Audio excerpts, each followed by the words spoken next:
So in this movie, we are shown the old times when humans used to live in caves. That is, 20,000 years ago. This movie mentions a tribe that lived in that era. The leader of this tribe was very strong and brave. He also had an 18-year-old son named Keda. But since he was still young, he didn't have the father's strength, nor did he know how to hunt properly yet. But his father, the tribe's leader, would tell him that one day you will have to learn, because you are my son. You have to become like me. And the leader's wife says that my son is also very young. Don't take him on the hunt, to which the leader replies that no, if a storm is coming and it's very difficult to go out in the winter, we will go hunting because we need to gather food for the next few months. Keda will also come with us. Now they all form their team and set off in the other direction to hunt some prey. It takes them quite a bit of time. They cross rivers, pass through jungles, and finally reach the place. But they see that there are many animals in front of them, which were wild buffaloes. Now the leader of the tribe warns everyone that if we need to escape, throw your personal belongings towards these wild buffaloes.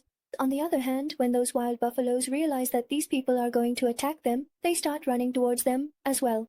They were so furious that they could have killed the humans. As soon as the people in the drive throw their belongings, they all start running away in fear. However, the people in the drive did not throw their belongings to kill them. They only intended to scare the animals, but little did they know that the wild buffaloes, running in the opposite direction, would fall into the ditch. The buffalo herd falls into the ditch, but at the end, there is the leader of the animals, who was large. That wild buffalo was angry and started moving towards him. It had already frightened the cat a lot.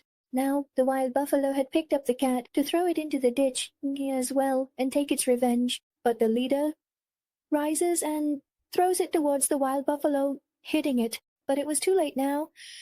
It had already fallen down, and the ditch was very deep. Now the scene ends here, and we see the time from a few days earlier, where these people were preparing to go hunting. So the leader of the tribe tells all the tribe members to come and show him, make some weapons that will make our hunt easier. Now everyone starts making their own weapons, and even the son makes his tool and shows it to his father or the leader of the new tribe.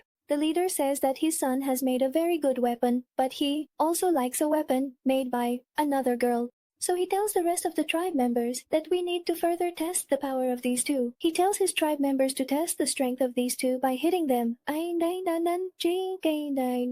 he turns his face away because his son was feeling sick. But it was necessary for him to do this to check his daughter's power. When they stop hitting, the leader goes to his son and shows him affection. He tells him that you have passed even in this phase. You did very well.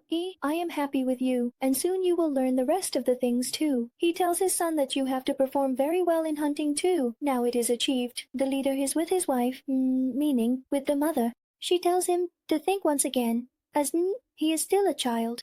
You also know how much is at stake during hunting. So the leader says if he doesn't face problems, how will he overcome them? Meaning, how will he develop courage and power? Challenges come, so that we learn to overcome them, and everything becomes easier for us. And anyway, you don't need to worry. He is our son, so he will become brave, like us. So the leader's wife tells him, all right, I trust both of you. And then the time comes when they had to go out for the hunt. This leader forms a team with his people and sets out for the hunt. On the way, they see something that their ancestors had built to help them find the right direction. In those times, people used to create such things and determine direction by looking at the stars. Now these people are surprised to see someone approaching from the front, and they realize that he is also there for the hunt, and they all join together. Moving forward, they encounter a wild pack from the tribe. The leader tells his son to kill it, to hunt it down. Kanak had never harmed any animal before, and he doesn't have the heart to kill it. And the leader says that if this continues, you will never be able to become the leader of this tribe after me, and I will have to make someone else the leader. Now at night they reach a place and light a fire and sit around it. No sound of any animal is heard. He tells everyone to remain silent. A hidden lion comes out. It had taken two of the herd from there, and this scene is unbearable for Keda. He gets quite scared. Now all these people place some stones in memory of that boy and move on. All day they work hard, and night falls here as well.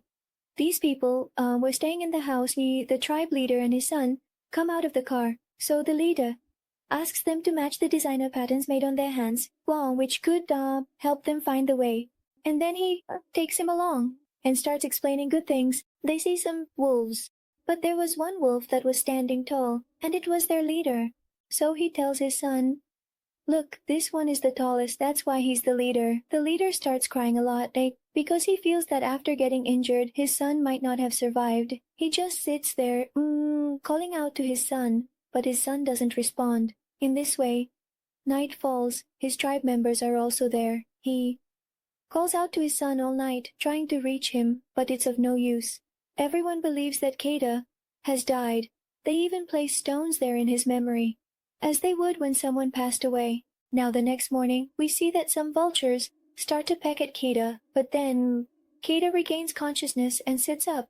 He gets very scared and starts calling out for his tribe members and his father, but there is no one there, because everyone had already left. He tries to climb down by himself, but the mountain was not one that could be descended easily. There is a storm, and it starts to rain.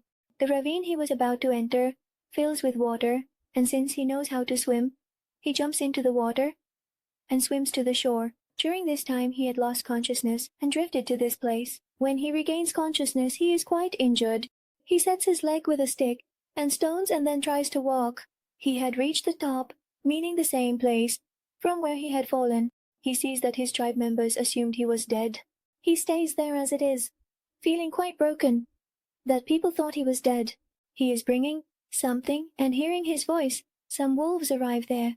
As they are about to approach him, he quickly runs and climbs up to a height. Now, out of fear of the wolves, he doesn't come down from the height and stays lying there all night. Then morning comes and he starts feeling thirsty. He climbs down from the height and feels water, but then the wolves start chasing him. He runs and starts climbing the height again, but the wolves catch him. One of them bites his leg, so he hits it with the weapon he had, injuring it. The wolf falls there, deep, and meanwhile the wound starts to fester, while the other wolves remain standing below, waiting for him. Night falls. In the same manner. But when it doesn't come down, all the wolves leave from there. But the injured wolf was still there. At first it seems to him that it has also died, but it is screaming in pain. When he sees it, he says, "Let's end its pain by killing it. Anyway, if it stays alive, it will kill me." He descends to kill it, but sees its innocent face. Wolves are usually very dangerous, but here it seems quite innocent. They both look into each other's eyes.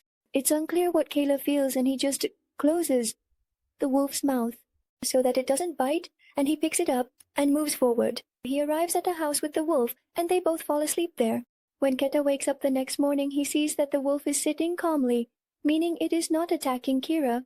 When light spreads in that place, Keta sees that it is the same house where people used to sit. He goes outside, gathers some herbs, and starts applying their mixture on himself. Keta's attention turns to the wolf. The wolf was very thirsty, so it unties the rope from its mouth by itself. At first it stays cautious, but when Keta offers it water, it starts drinking. It doesn't attack Keta at all. The banana immigrant also starts to get the effect of the poison he had made for applying a tea on his wings. He applies it on the wolf's wounds as well. The wolf enjoys getting it applied. This means a friendship had begun. Now both of them started feeling hungry. So Keta goes outside, catches a wild rabbit, eats some himself, and gives some to the wolf. Then this day also passes, and a new day begins. Keta gets out of the car with the wolf and urges the wolf, "Go back to your group." But the wolf doesn't even move from there. Since he started liking it, Keta leaves him there and begins to move forward, and as he walks, it becomes evening. But for quite some time he felt as if someone was following him, and when he turns around to look, it's the wolf. The wolf was stealthily following him. The wolf seems to say, "Follow me." He even throws a stick towards it to scare it away, but the wolf starts playing with the stick, just like Dr. S. When the wolf doesn't want to leave from there in any way, Keda takes it along with him, and they start moving forward. While walking, they spot a wild pig. The wolf tackles it to hunt it down, but when Keda arrives, they are unable to hunt it down, so they keep moving because they missed their prey and hadn't eaten anything that day, and unfortunately, they go to sleep hungry. Morning comes, and finally, the wolf teaches Keda how to hunt as well. They manage to arrange something to eat. In this way, their friendship grows and they live together. The next day, the wolf catches fish for them again. Kayla tells that wolf that you are very good. I will name you Alpha. Now we see that quite a few days have passed since Keda left, and the weather starts to change. It had become quite cold, and it kept snowing, with snow everywhere.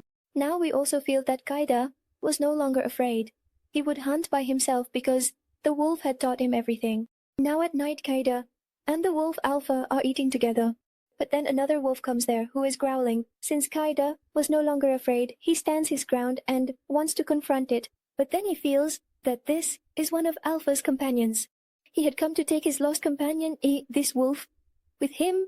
When Alpha starts to leave with him, he turns back and looks at Keda as if to say thank you. From his eyes it seemed like he didn't want to leave. But Keda tells him that he must go. Keda could understand how hard it is to stay away.